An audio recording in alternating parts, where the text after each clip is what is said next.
Well, welcome to this week's segment of Christ in Our Neighborhood. I'm happy to share with you that a number of our religious sisters here in San Diego have been meeting via Zoom to offer group sharing on our Sunday scriptures. And if you're interested in joining a group hosted by one of our religious sisters, we invite you to go to Christ in Our Neighborhood website or christ-ion.com. You know, as we look to the sixth Sunday of Easter, this coming Sunday, I'm moved by the words of Jesus in the Gospel of John. He says, "I will not leave you orphans." Another way of saying that is, "I will not abandon you." Especially during this time of unrest, we look to the Lord who promises to remain with us always. Now, the second reading for Sunday also caught my attention. We read in 1 Peter chapter 3, verses 15 through 18, "Always be ready to give an explanation to anyone who asks you for a reason for your hope." Hope. This seems to be a virtue that needs special attention today as we place our hope in the Lord during this pandemic. And hope is the theme of this segment of Christ in Our Neighborhood. Now, to help us in our discussion on this topic, I am joined by Vino Paranor, the Executive Director of Catholic Charities, and Deacon Jim Vargas, President and CEO of Father Joe's Village. So welcome, gentlemen. Thanks for having me, Bishop. You know, during this crisis, these words from St. Peter are very important. And when we ask you for a reason for your hope, what is your answer? More specifically, what tangible signs of hope are you offering to so many here in San Diego who are in desperate need of God's love and basic human compassion? So let's start with you, Vino. Share with us how Catholic Charities is offering hope to those in need. Thank you, Bishop. For us in Catholic Charities, we are celebrating 100 years. And during these times, 100 years ago, we were born because of the Spanish flu. And now COVID-19 is happening. And in this time where everybody is gripped with fear and there's a lot of uncertainties, the only hope that we have is the hope to provide some kind of a solace for those who are in need. And that is the hope through providing food. Food has become a rare commodity. For those who are vulnerable at their homes, the stores we are missing a lot of items that we take for granted on a day-to-day basis. That's not there. So we as Catholic Charities have come together with our parishes, 21 parishes within our diocese, with the Knights of Columbus, through volunteers from all walks of life coming together. Of course, in a COVID-19 environment where social distancing is there. And today, for the past 4 weeks, we have serviced or provided food to 7,500 families within our diocese. Wow, that's incredible. Wow, that's great. That is incredible. Thanks, Vino. And Deacon Jim, how is Father Joe's Village responding to the needs of our neighbors during this pandemic? It's a great question, Bishop. You know, when you think of hope and you think of our population which is so vulnerable, a lot of them have been on the streets chronically so for years and years. They come to us and they feel dejected. They've lost all hope. And they feel that time and time again, they've been disappointed and they've been abused. I mean, so many things that have happened in their lives. And each one has a unique story to tell and a unique background. And so one of the primary things that we do at Father Joe's Villages, and not just during these last couple of months with this coronavirus, but in general, it's instilling that hope and showing them that they have potential. And so we tap into that potential by providing the resources that they need. And especially during this period of time of the coronavirus, because our population is as vulnerable as it is. They are typically an older population, as an example. They have pre-existing conditions. They have chronic health conditions. And so they're more vulnerable to falling prey to the virus itself. So we have to protect them. And so the shelters, which have typically been more dense than you would want to have in this type of environment and situation, we've had to reduce that density. Yeah. And in reducing that density, that's meant that we've had to then find other places for them. So you've heard, I'm sure, that the convention center has been made available, and thank God for that. we, Father Joe's Villages, have 500 of the beds that have been designated at the convention center. We have 500 of those beds, and they're pretty much all full at this point in time. That's allowed us to reduce the density in our other shelters, and so to provide the distancing that's appropriate. And it's allowed us also to be able to instill in the individuals the fact that hygiene is so important at this time. It always is, but it's especially at this time.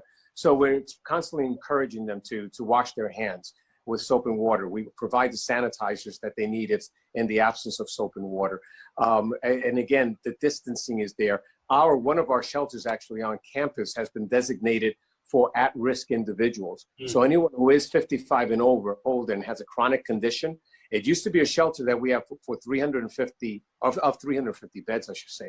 We've reduced that to 175, half the capacity, in order to provide the distancing, but we're only focusing for that particular shelter on those who are very vulnerable, because we want to keep them contagion-free, obviously. The fact that we have a health center helps tremendously, because our medical professionals there are able to really provide screening all the time. And anyone for those who are symptomatic as well as asymptomatics, and we do know that some asymptomatic individuals can carry the virus, and those who are symptomatic be able to give the testing that's necessary and determine whether they have the virus or not. Thank God, by the way, that right now we've only had 2 who have tested positive. One who has been symptomatic at our village and one who has been asymptomatic at the convention center.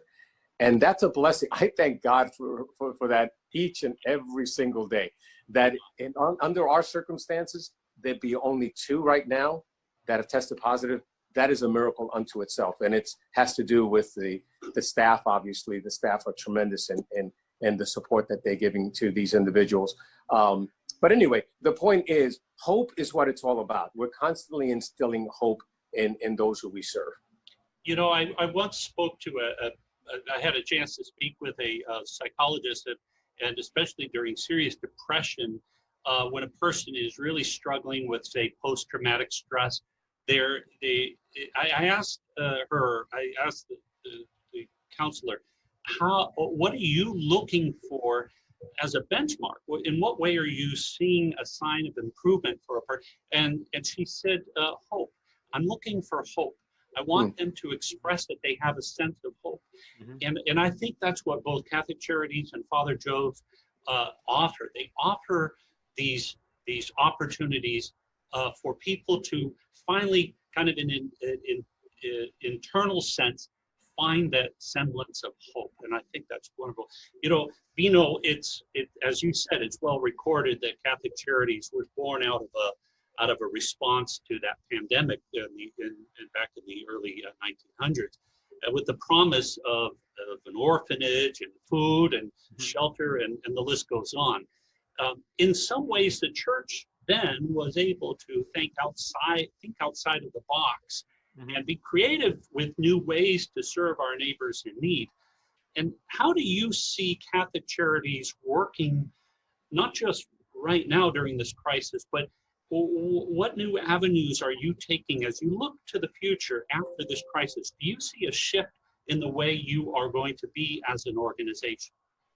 Yes, Bishop. And in that, you know, what we had was, we stepped into high gear, we are providing this food, but Catholic Charities can't do it all. We needed partners. So you remember when in mid-March, we approached you and Bishop McElroy and all the deans and pastors to create that partnerships with the parishes.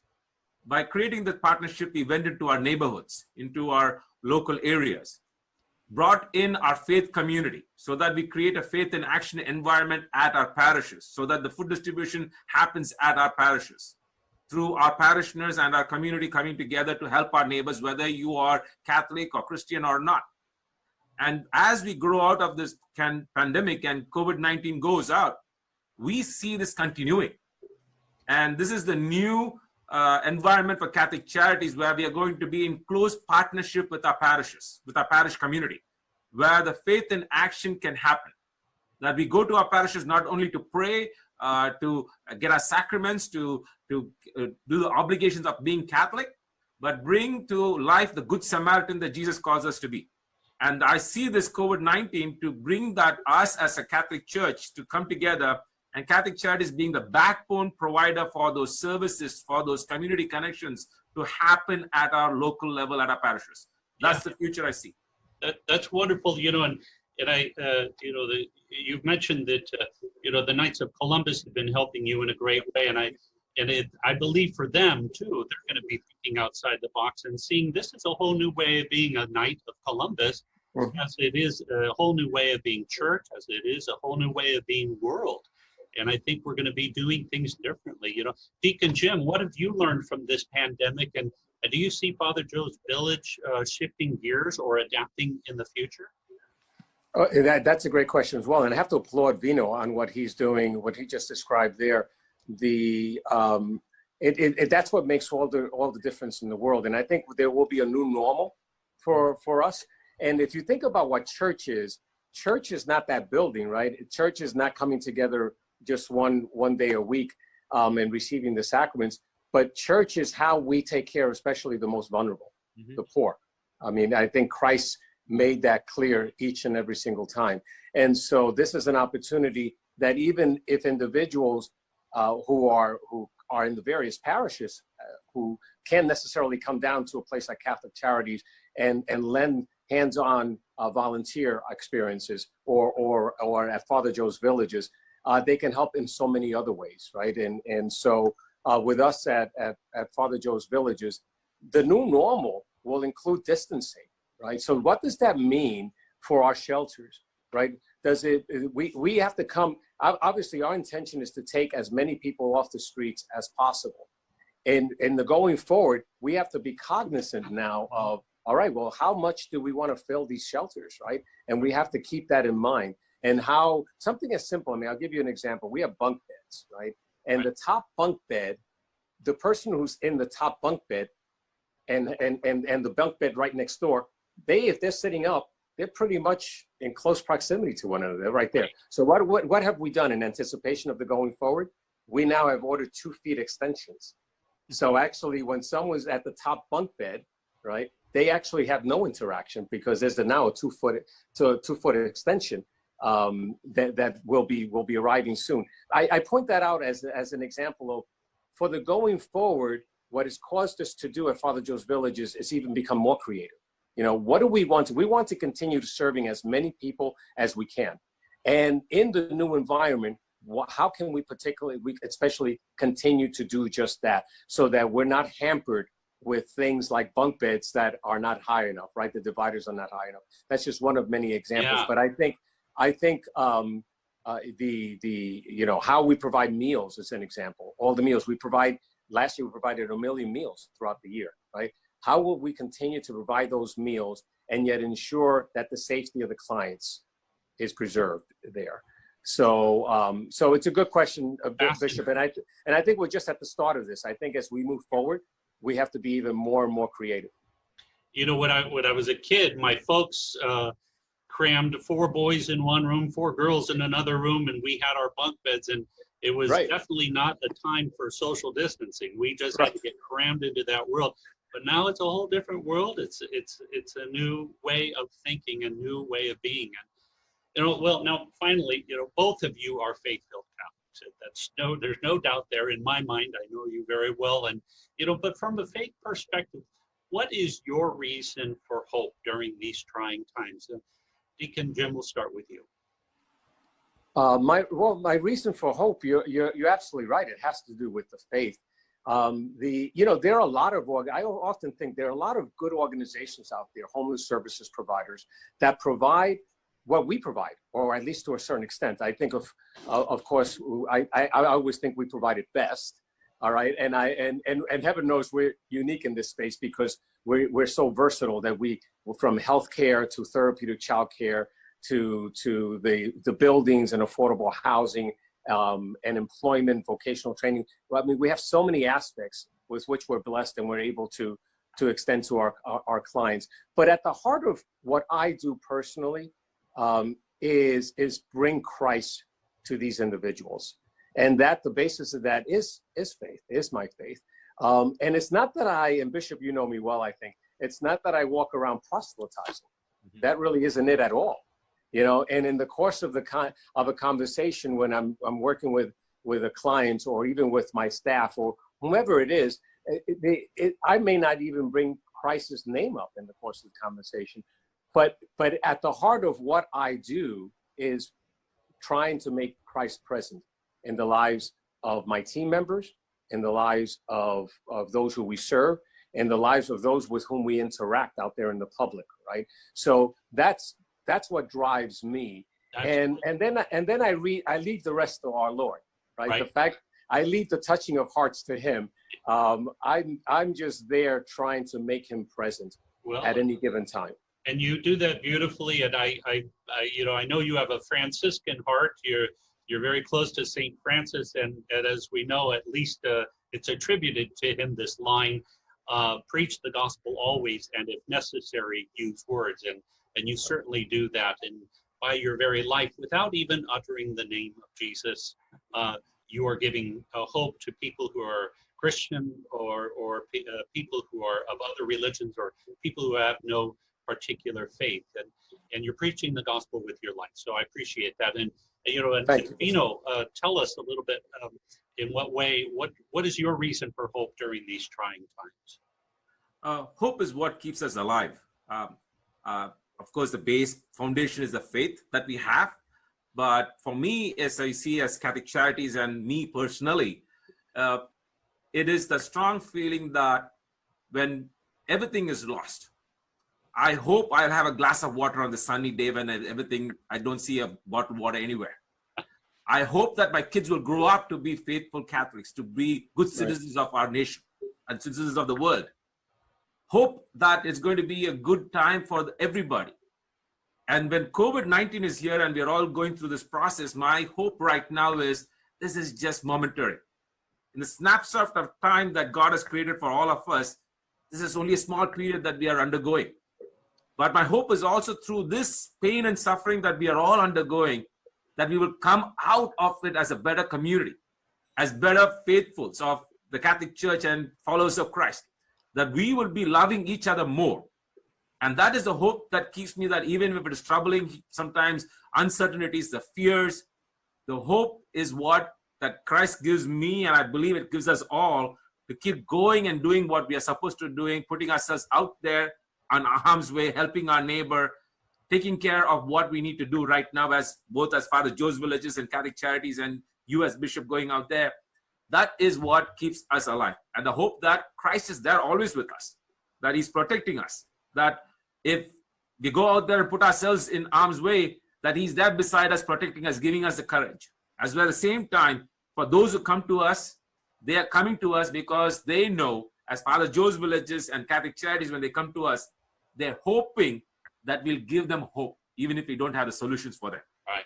So that's the hope that I have. Well, that's wonderful. Amen. I certainly appreciate that. My friends, if you want to offer some hope, some assistance, you can do through Catholic Charities or Father Joe's. And to do that, I invite you to please visit their websites, which are listed right here. Well, we've all been reflecting on this theme of hope, and I really appreciate it. My friends, what is your reason for hope during this COVID crisis? How are you able to offer hope to others? So I invite you to take some time this week and reflect on that as you anticipate this coming Sunday's readings. And in the meantime, I want to thank you, Deacon Jim and Vino, for sharing this time with us, and thank all of you. I thank all of you for watching this segment of Christ in Our Neighborhood, and I hope you have a blessed week.